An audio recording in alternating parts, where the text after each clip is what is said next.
and welcome to the Becoming Mama podcast, where two long-lost best friends discuss all things motherhood. I am your host, Emmy Kissinger, and I am here with my amazing podcast co-host, Sam. Welcome. Hello. Hi, everybody.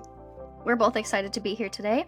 Today, we are going to have a fun little mini-sode, a short little episode for you here, where we talk about the best wisdom, the best advice that we have received as moms or in life. We're both going to share a couple of different little tidbits of gleam that we've received over the years. So this should be a fun one. Hopefully it will be inspirational for you. Do you have a win and loss for this week? Yes, I sure do. My loss is that Twyla started a new school today, and that's something that she's had a lot of anxiety about, and I actually didn't have a lot of anxiety about it until it actually started to happen. And so nothing really wrong with any of it. It's just sort of like it's a change, and I didn't feel prepared for it, and there's nothing anybody could have done to change that. But it just feels kind of weird, just feels kind of off. Today I actually dropped her off at the new school, and so I should also back up and say she's remaining with the same program, same teachers, they just bought a different building. So she's starting at a new place today, and it just feels kind of uncomfortable. And so I was trying to like hold her hand, and she's almost 6 on the way to school, and I was kind of like wanting to like channel my own anxiety and have her make me feel better. And she just looked at me and she's like, no. She shook her head like, I'm not holding your hand through this, Mom. And I'm like, okay, it's gonna be all right. Because she's fine. She's all right. And she was happy to get dropped off. So it's just kind of like that uncomfortable transition piece, which is something that's always a struggle for me. So this should be no surprise. What about you? What's your loss? To be like really honest, I've just felt super down the last few weeks. I've been sick. I've been really sick. We went to Florida, which was good, but it was rainy and we couldn't really do a lot while we were there. And it was just me and Teddy, which was fun, but like I just kind of felt lonely. I just feel like I'm in this funk that I just can't, like when I try to do something to like get out of it, it's not super helping. So it's just that time of year, man. I don't know. I do feel like it's kind of like a January thing. I feel like the holidays in some ways kind of set us up to fail. Like we're like, oh, cheerful, family, connection, joy, light, love. And then it's just like bills. Yeah. And it's freezing cold. Like that doesn't help at all. Where both of us are. Like today I think it's like -14 or something like that. So that doesn't help. Yeah, I'm a sunshine girl, and so like this time of year always is hard for me. I like to be outside. I like to have the option to go outside, and you just really can't this time of year. So yeah, kind of a bummer, but I don't know. I feel like it's also opening my eyes to a few things that I could be doing differently, or that I want to do differently, or that I want to explore to maybe do differently. And I think that's something that maybe other people would want to do with me. So hopefully this funk that I'm in can open up an opportunity to get myself out of it and potentially maybe create something that we can all do together to feel a little bit better too. So I guess that's a little win to have that mindset on it. And then another win. Do I have any other wins? Yeah, your real win, not just your silver lining. That's true. It's so easy to just do a silver lining. My real win. What's my real win? My real win is I traveled from Florida to Minnesota yesterday with Teddy by myself for the first time. I think it was our first time. I'm almost positive. Did I go by myself once before? Did you tell that story on a podcast when he was a baby? Yeah, but I think my mom was with me. Oh. But there was one time we were alone. Yeah, I think you talked about a time when you were alone. Well, I don't have a win. No, it's still a win that you guys traveled and you made it and it was great, even if it wasn't the first time. Yeah. Well, you know what? It was also the first time traveling without him napping. And so a 4-hour flight, keeping him entertained, keeping him content. He whined a lot, like right around when he would have gone down for a nap. He was super whiny. But other than that, he did good. We made it. We did have Tom come pick him up at baggage claim because it was so cold that I was not going to have him sit in a car that had been sitting there for 5 days. And it was so cold, and it was it was cold for a long time. I was in the car for probably like I 10 bet. minutes before it started to Ooh, feel warm. So that was my one piece of help that I had. But otherwise, it went well. And we had a good time wow, on our that's flight. So awesome. yeah, thanks. Very Thanks. cool. I saw the picture of you guys with the little alligator. That was cute. Yeah, dad gave one rule to Teddy. It was he said, don't go in the backyard at grandma and grandpa's because there's alligators and never touch an alligator. And I was like, you want to touch this alligator? They're kind of fun to touch when they're little and their mouths are. Yeah, we might be getting into Yeah. a controversial issue here. So anyway, the alligator was Here. cute, and we'll Yes. pop over to my win now, Yes. which is that I'm legitimately scared to say this because I'm afraid I'm gonna wreck myself. Like I have been on a really good kick at the beginning of this year. Something clicked with inside of me that probably should have clicked a long time ago. That housework is partially my responsibility. Well, That has never probably. clicked before for me. And so I have been purposefully putting housework, so keeping not like the deep cleaning stuff, but like loading and unloading the dishwasher and kind of picking up a little bit, putting that before work. So like that needs Mm-hmm. to come first because that's a priority for us is having a calm, Mm-hmm. functional home. And I've been doing it and it feels really good. And so I'm really proud of myself and I pray that I can continue even though I've said it out loud. We'll keep you accountable. We'll check in on that. I'll Thank you. ask you. I'll put it on the calendar for 2 weeks from now to be like, you still cleaning up? You still cooking up? You're How still you an doing? adult woman who lives in her own Yeah. house. Yeah. You know what though? I do that sometimes too, where I'll like get irrationally upset that like Tom didn't pick up like my wrappers off the floor, and I'm like, why do I always have to be the one cleaning up? And I was like, it's your own stuff, dude. Like pick it up. Like Yeah. that's really good for you. I'm so happy for you. Thank you. We'll see if it keeps on keeping on. Right now, Zach's been really happy about it, and I keep thinking to myself, like, don't give me too much praise because if you do, I know I'll just be like, praise meter filled. My work here is done. Validation check. So, where should we start with this? Where should we start with these little bits of advice that we've received over the years? I think I I don't have know. like three ish that I'm planning to share. Okay. I have four, so why don't I start and then Okay, that'll bounce out. sounds So good. the first one is from my mother-in-law, Linda. She said in early motherhood, she said, when you figure them out, they change.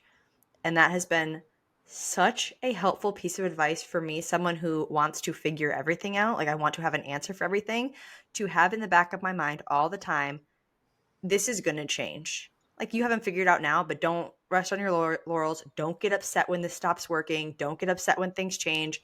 It's inevitable. Like you figure them out and then they change. And it almost always happens like that, where it's like, oh, we got this nice little thing going on. And now you're doing this. What is that? So that's been a really great thing for my brain. Yeah, that is a super helpful piece of advice, actually, and it's 100% true, for sure. Hmm. Yeah. All right, so my first piece of, I guess, wisdom that I received, which didn't come from any one individual person, but I feel like a lot of the guiding lights that I use to guide my parenting and motherhood journey are more like things that I saw or witnessed for myself, actions I saw others take that where I was like, oh, that seems really good. That seems to work well. And so my first piece is, and it might be controversial, is try to parent as biologically normal as possible. So, and that really ties into my work as a school psychologist also, that like the number one thing for me was always preserving my child's mental health and reducing trauma and preventing the possibility of having traumatic incidences happen, which obviously there's always going to be things that could be triggering or hard for any individual person, but trying to keep them close as often as possible, nurse my children, the whole co-sleeping bit, like all of those things I resisted in the very beginning or tried to go the opposite direction with the exception of breastfeeding. I knew that was something I wanted to do right at the beginning. But once I actually met my child and saw them as a whole person and like wanted to care for them the best that I could and felt that like strong attachment kind of click for me, like I just wanted them to be comfortable, calm, safe, and happy as often as possible. And so I use that as my guiding light for caring for all of my children from there on out. I like that. I like that Yeah. a lot. I love that idea of, like you said, when you saw them as a whole person. Like I talked about that on a podcast before, but it's like, of course they're a person, of course they're a human, but it's so easy to just think of them as a baby. It's like, you're a baby, you should know how to do all of these things. And that's actually my next piece of advice is like, you're all new at this, and akin to that is we're always new mothers. And that we're all new at this. I honestly think this was a thought that I had where I was like, oh, he's never done this before. Giving yourself that grace, especially as a new mom with a brand new baby, like brand new to the world and to the air around them and to being apart from you, like give them some slack when they don't want to be in their bassinet or they don't want to be set down. Like they're new at this and this is scary. And for you, give yourself that slack that you're new at this. Give your partner the slack that they're new at this. Like, yes, some things will come biologically to you, but most of parenting are things you have to learn through experience. So when it's not easy right away or you don't know what to do, you're new at this. You are new at this. And then same thing when you have a kindergartner for the first time, which I've never done, so I can't speak to that. But let's say like my son's getting ready to go to preschool, like we just started registering him this morning, like giving myself that grace that when I, am late to a drop off or like I don't have the things that I need or that when I have a hard time at drop off or he has a hard time at drop off, like we're new at this. This is our first time in a setting like this.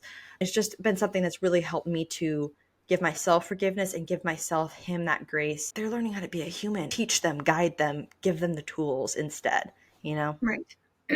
Definitely, definitely. I think that's just something that comes up every day for all of us. I love this thing I saw one time that was like, it's interesting how well a 3-year-old does considering they know so little about the world. Like they're literally Mhm. walking around in places all day, every day that they have no concept for or no schema for. They have no idea what's going on, yet still, like they most of the time do pretty well. Like Mhm. Well, they, wasn't that the new Bluey episode? What did they say? They're like, she said, you just go about it. Or what does she say? The which new hotel episode was episode? it? Which one? The hotel episode where Oh, she's trying to I learn how love to that one. relax.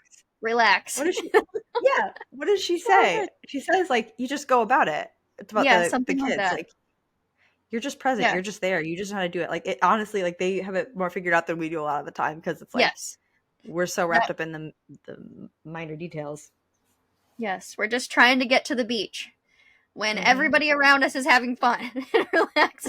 Okay, I'll jump into my next one, which because it's my turn, right? Is it my turn? Yeah. Yeah, Okay. go for it. This one's a little darker. So, I've had a lot of times in my life that have been very challenging and have been very hard to navigate. So, especially during, I'm trying to think of when it was exactly.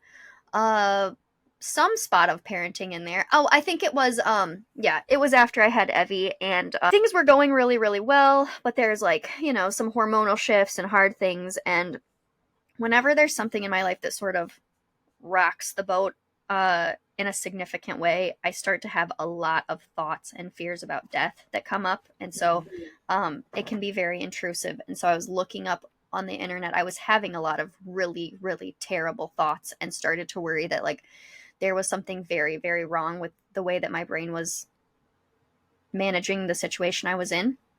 Mhm. And specifically, they were targeted at my baby.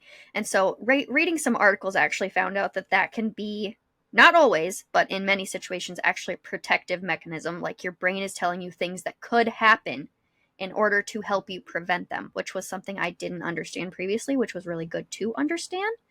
But one line specifically that I learned from one of these articles was, when you're having those thoughts come up and you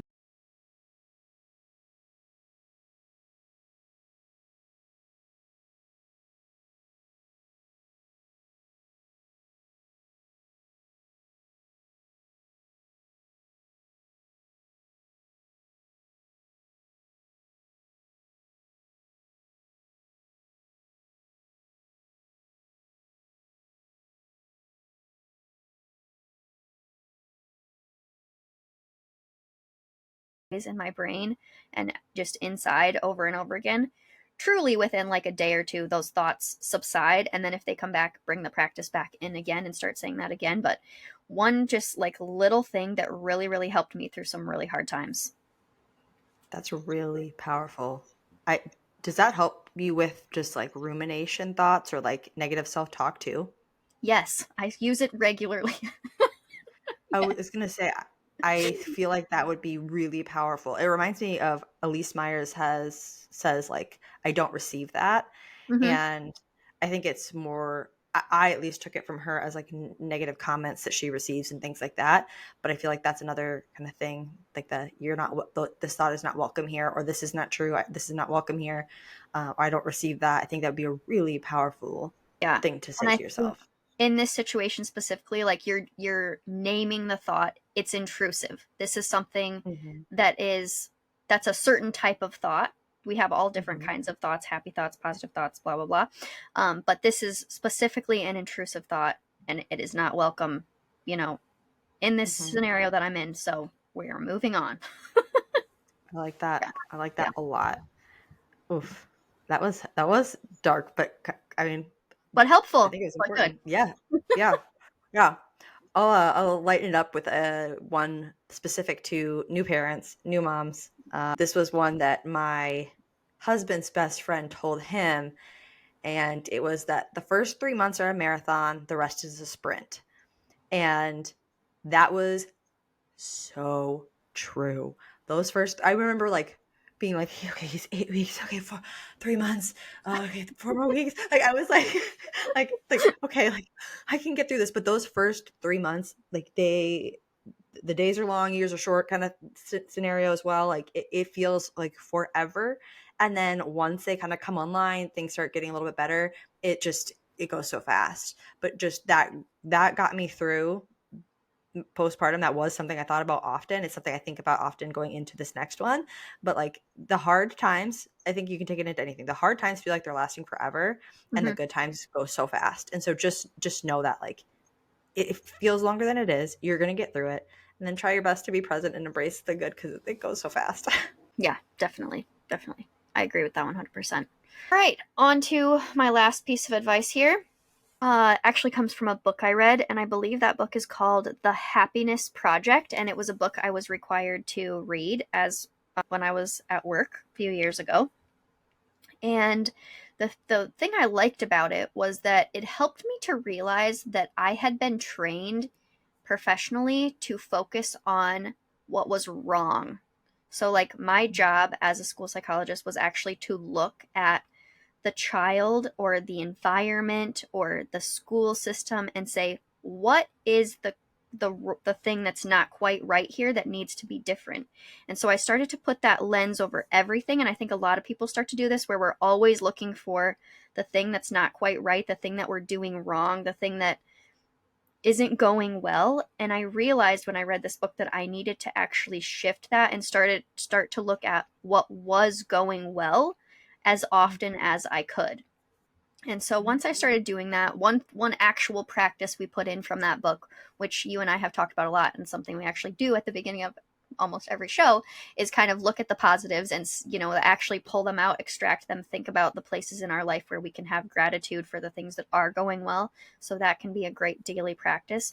But I think just thinking about having some reflection time on how a person looks at the world can be really, really valuable advice and something interesting to try, that because we just get in such a like you said, we're busy, we're moving forward, we're doing all of these things all the time, we're just going on to the next event or task that has to be done. And so thinking about how we think about the world can be really helpful. That's the advice. That's my more general life advice, not necessarily, but it can apply to motherhood too, because especially Mm-hmm. with like my husband and I have been having this ongoing discussion about one of the kids that we have has been having kind of like more meltdowns than usual. And he's like, so we need to do something about this. There's something that we have to do. Like we have to get this situation figured out. And I'm like, it's developmentally appropriate. I know that 100%. Type into Google, why does my, and do you know what comes up? Why does my 5-year old cry so much? That is what comes up. That is what people search. Why does my?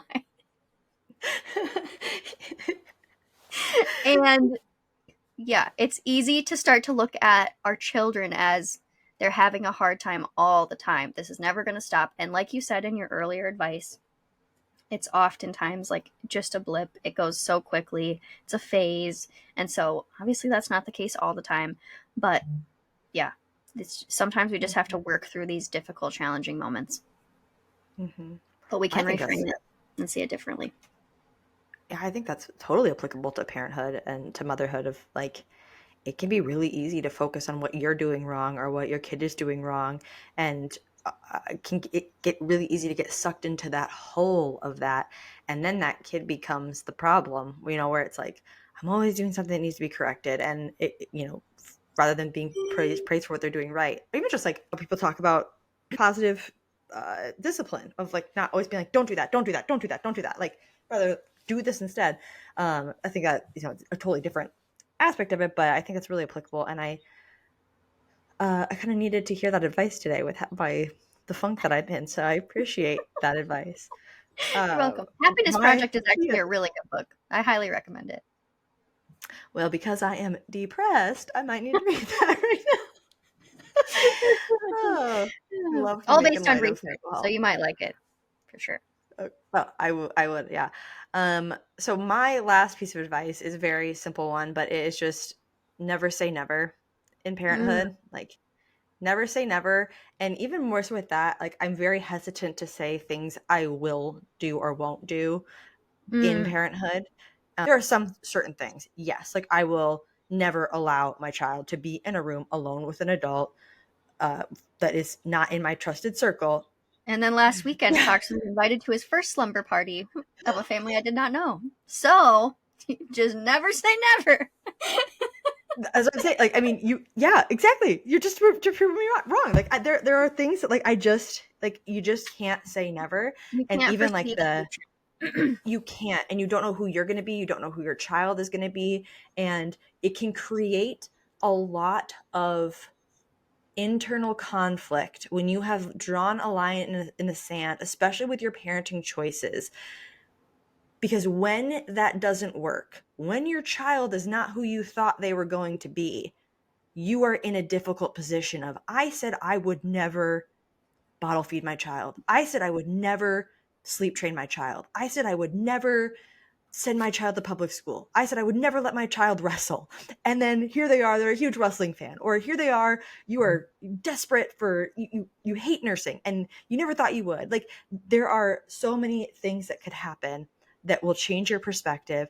And when we overly align with a decision that we make, it can be really really challenging and you might make decisions that you don't even want to because you did draw that line in the sand or because you said you never would, when really a lot of parenting is about being flexible and learning with your child and from your child instead of like these hard fast rules that maybe you have set or you thought you would do. So just something I think about a lot where I'm like careful what you say because I have things I, you know, I think like I said, I think it's good to have things that these are my preferred things. Like I said, maybe that's a better way to say it. Like I will work really hard to have my child be never alone in a room with an adult who is not in my inner circle. I will work really hard towards that. I can't say that it will never happen because I can't control every situation he is in. That's a better way to say it. But saying I will never let that happen, if that were to happen, that's something that I will then like that could wreck me, you know? Like Hmm. I said I would never do that. And it's like, no, I said I would do my best and I did my best and this is what happened. You know what I mean? I hope Yeah. that makes sense. I think in general, just like motherhood and life requires so much more flexibility and gray area than we could ever anticipate. Oh yeah. Someone just sent me a meme the other day that said that I guess it wasn't a meme, it was like an informational post, but they just said like motherhood, like we often go into motherhood with these black and white mindsets and it turns out that it's a lot of shades of gray.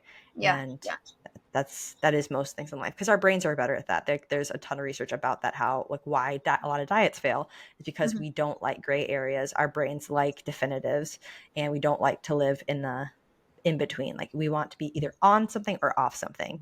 And so that makes sense, but it's also just not reality. So our brains need to catch up with modern times in a lot Yeah. of ways. Yeah. No, Brains, catch up. please. Please. Well, I think that's it for today. Why don't you guys, if you're listening, I would love to hear some of the best advice you guys have had. So I'll leave our contact information below. I can even do a maybe Q&A box on Spotify. We can try that for the first time and drop your information below. And we'll bring this to Instagram as well. But these are fun to reflect on. And like I said, that really helped me today. So thank you, Emmy. Good. Yes. Yes. I loved hearing your advice too. Awesome.